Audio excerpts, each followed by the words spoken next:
বড় কোনো সংকট বা সমস্যা সহজে সমাধান হয় না। এই এলাকার সবচেয়ে বড় সমস্যাগুলো সন্ত্রাস, চাঁদাবাজি, মানে সন্ত্রাস রিলেটেড চাঁদাবাজি, কিশোর গ্যাং, মাদক ব্যবসা, এগুলো অনেক বড় সমস্যা আছে।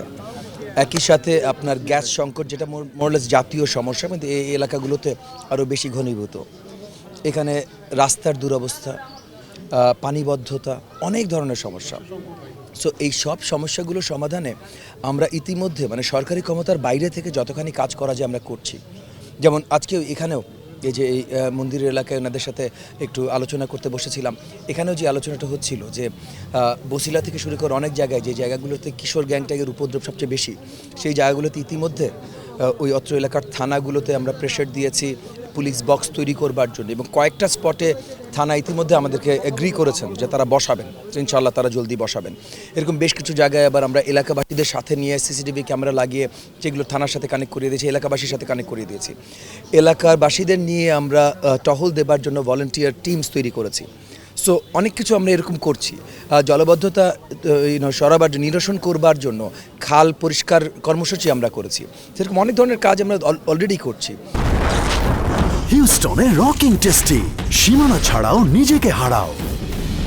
আর জনগণের কাছে আমাদের প্রতিশ্রুতি যেটা, যে এগুলো সরকারি ক্ষমতা নিয়ে শক্তভাবে করব।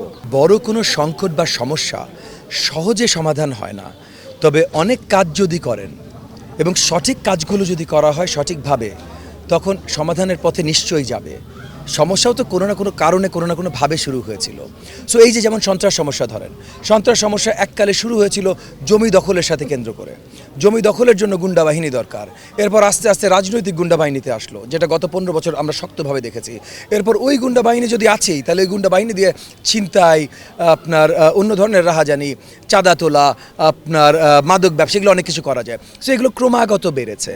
সো ওই যে এখন যে পৃষ্ঠপোষকতাগুলো, মানে ওই যে ভূমিদস্যু, মানে ব্যবসায়িক পৃষ্ঠপোষকতা, আবার রাজনৈতিক পৃষ্ঠপোষকতা, এই পৃষ্ঠপোষকতাগুলো যদি আমরা বন্ধ করে দিতে পারি, তাহলে অটোমেটিক্যালি সন্ত্রাসের অনেক চ্যানেল একা একা বন্ধ হয়ে যাবে।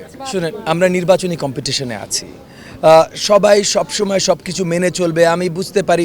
এগেন অনেকেরই অনেক অভিযোগ থাকতে পারে, আমারও যে কোনো অভিযোগ নেই না, আমার বিশাল অঙ্কে অভিযোগ আছে। কিন্তু এখন অভিযোগ ফিঙ্গার পয়েন্ট করার সময় না, এখন জনগণের কাছে যাওয়ার সময়, জনগণকে জানাবার সময়।